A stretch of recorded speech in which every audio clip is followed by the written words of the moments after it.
حدثنا عبد الله بن محمد قال حدثنا سفيان قال حدثنا عمرو قال أخبرني سعيد بن جبير قال قلت لابن عباس إن نوفا البكالي يزعم أن موسى ليس بموسى بني إسرائيل إنما هو موسى آخر، فقال كذب عدو الله.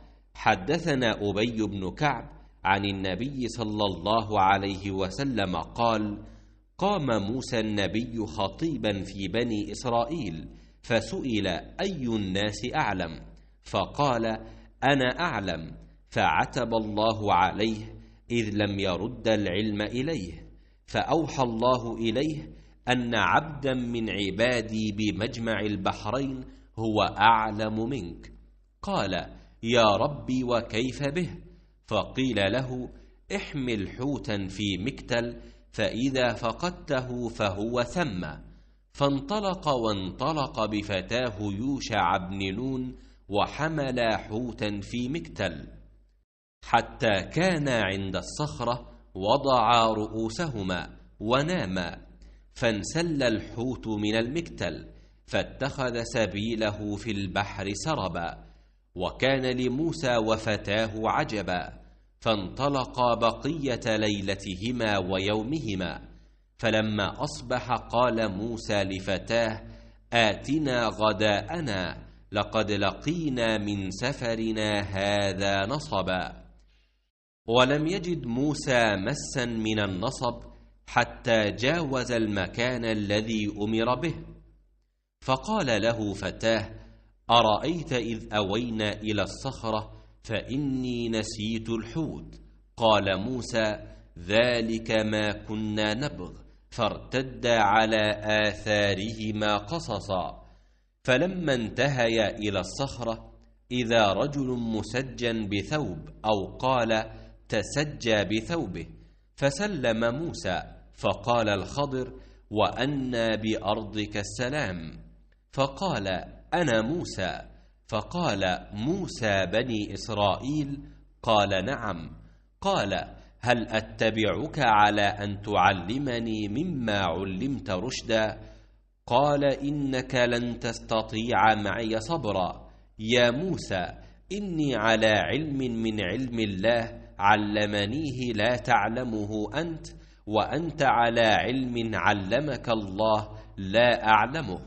قال ستجدني إن شاء الله صابرا ولا أعصي لك أمرا. فانطلقا يمشيان على ساحل البحر ليس لهما سفينة، فمرت بهما سفينة فكلموهم أن يحملوهم، فعرف الخضر فحملوهما بغير نول. فجاء عصفور فوقع على حرف السفينة فنقر نقرة أو نقرتين في البحر. فقال الخضر يا موسى ما نقص علمي وعلمك من علم الله إلا كنقرة هذا العصفور في البحر. فعمد الخضر إلى لوح من ألواح السفينة فنزعه، فقال موسى قوم حملونا بغير نول عمدت إلى سفينتهم فخرقتها لتغرق أهلها. قال ألم أقل إنك لن تستطيع معي صبرا؟ قال لا تؤاخذني بما نسيت. فكانت الأولى من موسى نسيانا. فانطلقا فإذا غلام يلعب مع الغلمان، فأخذ الخضر برأسه من أعلاه فاقتلع رأسه بيده. فقال موسى أقتلت نفسا زكية بغير نفس؟ قال ألم أقل لك إنك لن تستطيع معي صبرا؟ قال ابن عيينة وهذا أوكد. فانطلقا حتى إذا أتيا أهل قرية استطعما أهلها فأبوا أن يضيفوهما، فوجدا فيها جدارا يريد أن ينقض. قال الخضر بيده فأقامه. فقال له موسى لو شئت لاتخذت عليه أجرا. قال هذا فراق بيني وبينك.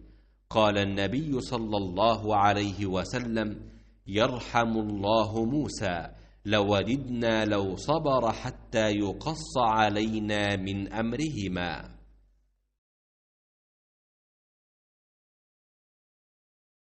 رسول اللہ صلی اللہ علیہ وسلم نے فرمایا کہ ایک روز موسیٰ علیہ السلام نے کھڑے ہو کر بنی اسرائیل میں خطبہ دیا تو آپ سے پوچھا گیا کہ لوگوں میں سب سے زیادہ صاحب علم کون ہے؟ انہوں نے فرمایا کہ میں ہوں۔ اس وجہ سے اللہ کا غصہ ان پر ہوا کہ انہوں نے علم کو خدا کے حوالے کیوں نہ کر دیا۔ تب اللہ نے ان کی طرف وحی بھیجی کہ میرے بندوں میں سے ایک بندہ دریاؤں کے سنگم پر ہے جہاں فارس اور روم کے سمندر ملتے ہیں، وہ تجھ سے زیادہ عالم ہے۔ موسیٰ علیہ السلام نے کہا کہ اے پروردگار، میری ان سے ملاقات کیسے ہو؟ حکم ہوا کہ ایک مچھلی زنبیل میں رکھ لو، پھر جہاں تم اس مچھلی کو گم کر دو گے تو وہ بندہ تمہیں وہیں ملے گا۔ تب موسیٰ علیہ السلام چلے اور ساتھ اپنے خادم یوشع بن نون کو لے لیا، اور انہوں نے زنبیل میں مچھلی رکھ لی۔ جب ایک پتھر کے پاس پہنچے، دونوں اپنے سر اس پر رکھ کر سو گئے، اور مچھلی زنبیل سے نکل کر دریا میں اپنی راہ بناتی چلی گئی۔ اور یہ بات موسیٰ علیہ السلام اور ان کے ساتھی کے لیے بے حد تعجب کی تھی۔ پھر دونوں باقی رات اور دن میں جتنا وقت باقی تھا چلتے رہے۔ جب صبح ہوئی، موسیٰ علیہ السلام نے خادم سے کہا، ہمارا ناشتہ لاؤ، اس سفر میں ہم نے کافی تکلیف اٹھائی ہے۔ اور موسیٰ علیہ السلام بالکل نہیں تھکے تھے، مگر جب اس جگہ سے آگے نکل گئے جہاں تک انہیں جانے کا حکم ملا تھا، تب ان کے خادم نے کہا کہ کیا آپ نے دیکھا تھا کہ جب ہم صخرہ کے پاس ٹھہرے تھے تو میں مچھلی کا ذکر بھول گیا؟ بقول بعض صخرہ کے نیچے آب حیات تھا، وہ اس مچھلی پر پڑا اور وہ زندہ ہو کر بقدرت الہی دریا میں چل دی۔ یہ سن کر موسیٰ علیہ السلام بولے کہ یہ ہی وہ جگہ ہے جس کی ہمیں تلاش تھی، تو وہ پچھلے پاؤں واپس ہو گئے۔ جب پتھر تک پہنچے تو دیکھا کہ ایک شخص کپڑا اوڑھے ہوئے موجود ہے۔ موسیٰ علیہ السلام نے انہیں سلام کیا۔ خضر نے کہا کہ تمہاری سرزمین میں سلام کہاں؟